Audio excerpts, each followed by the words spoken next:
पूरा होगा। Hello everyone, तो चलिए आज के क्लास में हम बात करते हैं आपके सामने क्लास 11 का जो बायनोमियल थ्योरम है, ठीक है। क्लास 11 का जो बायनोमियल थ्योरम है, इसका एक्सरसाइज जो 8.1 है आपके सामने, इसका क्वेश्चन नंबर 13 है। आपके सामने क्वेश्चन है कि so that 9 to the power n plus 1 minus 8n minus 9 is divisible by 64। कोई भी नंबर 64 से डिवाइड होगा, a number which is divisible by 64 must be 64 और द मल्टीपल ऑफ 64। कोई भी नंबर अगर आपका मान लीजिए कि 64 से, अगर 64 आपका ए को डिवाइड करता है तो हो सकता है कि आपका ए ही 64 हो, या फिर आपका 64 जो है, ये जो नंबर है ये 64 का मल्टीपल है। अब इस केस में हम लोग क्या करेंगे कि ये नंबर, ठीक है, ये वाला नंबर जो अगर 64 से डिवाइड होगा तो इसके लिए ज़रूरी है कि ये वाला नंबर आपका 64 का मल्टीपल होना चाहिए, ठीक है। तो हम लोग सबसे पहले क्या करते हैं, सॉल्यूशन में आप ध्यान से देखिए। हम लोग बायनोमियल एक्सपेंशन में पढ़े a plus B to the power n, ठीक है। Generally a plus B to the power n क्या होता है, nc0 a to the power n plus nc1 a to the power n minus 1 into b dot dot dot so on, ठीक है। ncn a to the power n minus n zero ही होता है, power zero में value 1 होता है, into b to the power n होता है। अब हम काम क्या करेंगे, इस क्वेश्चन को ध्यान से देखिए। आपके सामने अगर हम इस क्वेश्चन को, चूँकि 9 to the power n plus 1, अगर इसको उठाते हैं तो आप यहाँ ध्यान से देखो कि 9 to the power n plus 1 आपको दिख रहा है। क्या अगर हम 9 को ब्रेक करें 1 प्लस 8 या फिर 8 प्लस 1 के फॉर्म पे, अगर हम इसको 1 plus 8 to the power n plus 1 पर ब्रेक करें तो ये आपको दिखेगा a plus B to the power n के रूप में, ठीक है। यानी कि यहाँ आपका a है 1 और b है 8 और पावर आपका n प्लस 1 है। तो इस फॉर्म पे अगर हम इसको एक्सपेंड करते हैं a plus B to the power n पे, तो हम लोग क्या लिखेंगे, सबसे पहले तो हम लोग लिखेंगे nc, ठीक है। क्योंकि हम जो लिखते हैं यहाँ पे nc0 a to the power n, तो nc0 a to the power n यानी 1 to the power n plus 1, plus उसके बाद हम लोग लिखेंगे nc1 a to the power n minus 1, चूँकि n plus 1 minus 1 into B to the power, आपका b to the power 1।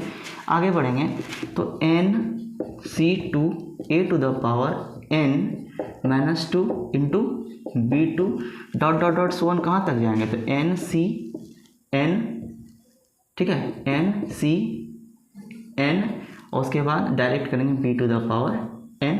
ये चूँकि हम लोग चलते जाएंगे, ये सतत प्रक्रिया आपका, ये कंटिन्यूस चलेगा, कहाँ तक जाएगा, n तक जाएगा आपका।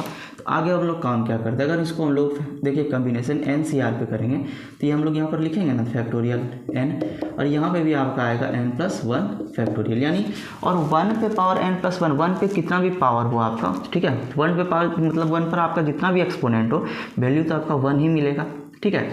इसको हम लोग कवर करते हैं। फिर यहाँ पर देखिए n प्लस 1, तो इसको भी हम लोग लिख सकते हैं फैक्टोरियल n बाय n, क्योंकि यहाँ पर n plus 1 minus 1, n plus 1 minus 1, यानी कि आप देखो यहाँ पर n प्लस 1 माइनस 1 होगा तो आपका फैक्टोरियल n ही रह जाएगा। उसके बाद 1 टू द पावर कुछ भी करेंगे वैल्यू 1 होगा और यहाँ पर 8 होगा। आगे देखते हैं यहाँ पर nc2, तो इसको अगर आप ब्रेक करोगे तो आपको यहाँ पर भी दिखेगा समथिंग क्या, n प्लस 1 फैक्टोरियल। आगे अगर हम इसको बढ़ाते हैं तो आपको यहाँ पर दिखेगा 2 इंटू n प्लस 1, ठीक है, n प्लस 1 माइनस 2। यानी कि आपको एक चीज़ तो यहाँ पर दिख रहा है कि आपका जो है सबसे पहले टर्म में कुछ नहीं, यहाँ पर 8 दिख रहा है, यहाँ पर 8 स्क्वायर दिख रहा है।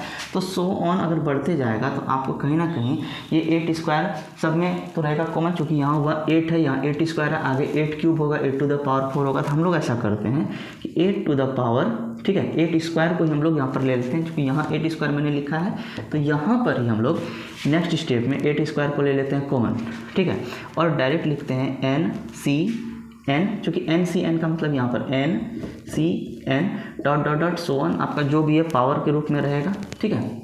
ये रहा आपका। अब आप समझो यहाँ से ये आपका कैंसिल हुआ तो यहाँ पर वैल्यू आपका 1 रह जाएगा, किसका, यहाँ पर इसका वैल्यू 1 रह जाएगा।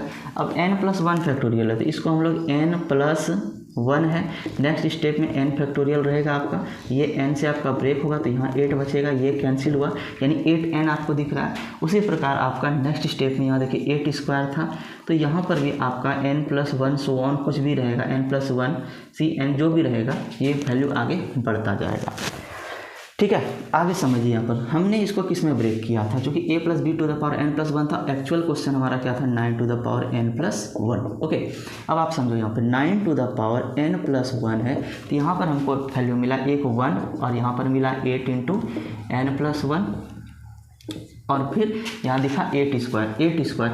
अब आपका जो ब्रैकेट के अंदर है तो 100 चलेगा, तो इस पूरे वैल्यू को हम लोग मान लेते हैं कि ये k, ये पूरा वैल्यू आपका क्या है, k है। आगे समझते हैं, यहाँ पर है 9 to the power n plus 1 equal to 1 plus 8 into n होता है आपका 8n प्लस 8 प्लस ये 8 स्क्वायर है। ठीक है, तो ये 8 स्क्वायर अगर आपका है तो 64 होगा और यहाँ कुछ भी टर्म है तो इसको हमने k मान लिया।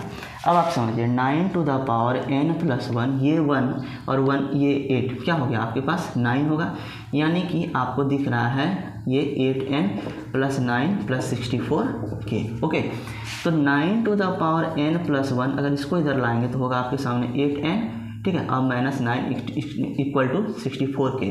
अब आप ध्यान से इसको समझिए, 9 to the power n plus 1 minus 8n minus 9 equal to 64k, यानी कि ये पूरा वैल्यू जो है 64k का मल्टीपल है। आपसे क्वेश्चन पूछा गया था कि 9 to the power n plus 1 minus 8n minus 9 is divisible by 64, और यहाँ ये पूरा वैल्यू 64k है, यानी 64 इसको डिवाइड करेगा। ठीक है, ध्यान से देखिए, यहाँ पर आपको दिख रहा है कि ये पूरा वैल्यू 64k के बराबर, इससे पता चल रहा है कि 64 इसको डिवाइड करेगा। हेंस ठीक है, 9 to the power n plus 1 minus 8n minus 9 is, ठीक है, डिविजिबल बाय 64। प्रूव्ड। यही रहा आपका इस क्वेश्चन का solution. Okay, thank you so much.